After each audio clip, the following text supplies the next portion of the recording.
Hi, I'm Leanne, and we're here for Live Meets with Kendrick Lamar. Yes. How are you doing? I'm feeling good.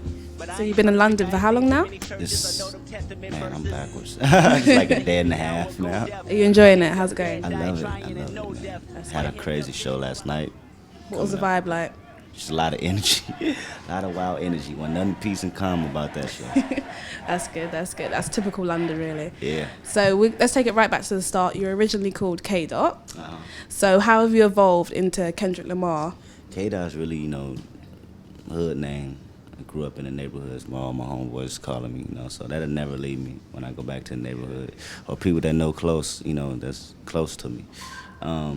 K-Dot was a student of the game, still is a student of the game, just learning his niches. And by the time I became my own person and adult, and adult in artistry, Kendrick Lamar came and have more story and more details and what I'm talking about and more concept, So you've released loads and loads of mixtapes over your time, from Training Day to C4 and your own albums. But now you've signed with Dr. Dre. Right. So how has that been different for you, that transition from being independent to being signed? I'm really in a blessed situation where nothing's really changed as far as the creativity. It's just on a bigger scale now. More people are looking at it. As far as the music, nothing has changed. I'm with a backing that obviously believes in, what I've been doing and believes in my team. So they're giving us, creative control and all the power to continue doing what we're doing, just taking it on a bigger scale, Hustle a young nigga, fast money and freedom. Crash dummy for dollars. Know you die in a mean 'em, probably die in a minute. Just bury me with 20 bitches, 20 billion, and I count it. For someone who, say, has never heard a Kendrick Lamar song, which tape or album would you recommend them to listen to? I probably recommend one song, which is The Heart Part 2.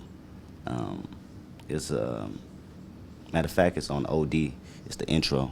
Kendrick Lamar OD is The Hard Part 2. It's the first song. You listen to that one song, then I think you'll get a pretty much of a good feeling of, who I am and what I'm trying to do. So let's talk about your album now. So Good Kid in a Mad City. Good Kid, Mad City. How does that sum you up? It's really, it's not really, when I say good kid, it's not really speaking on me. That's the crazy part. A lot of people think it is, and that's the irony of it. I like to flip things.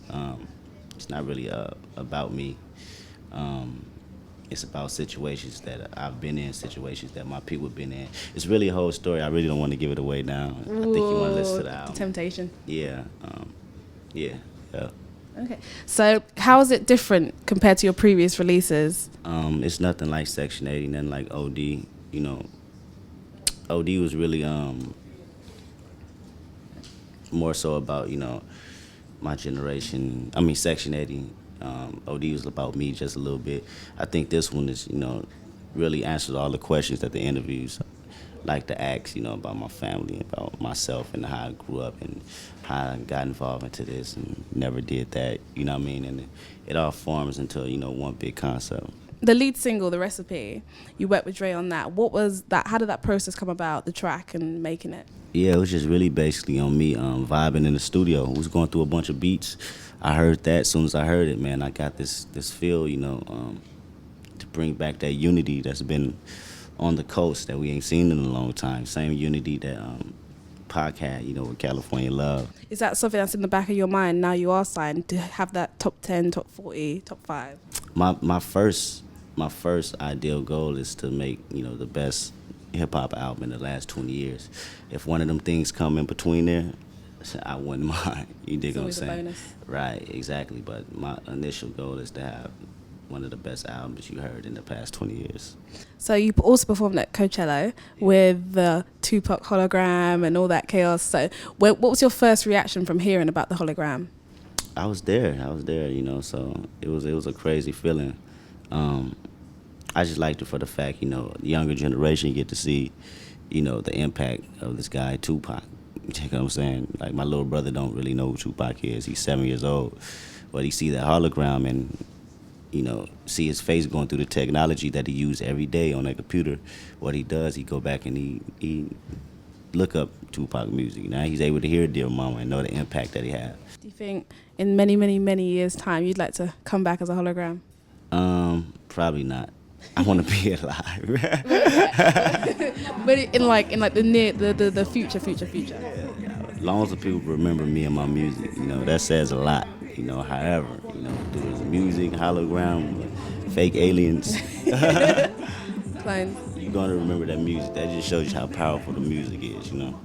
So what is next for you? So because we got the first single, still got the momentum building up for that. What's next for you after that? I'm gonna put out probably a few more records. Well, not a few, probably a couple at the most.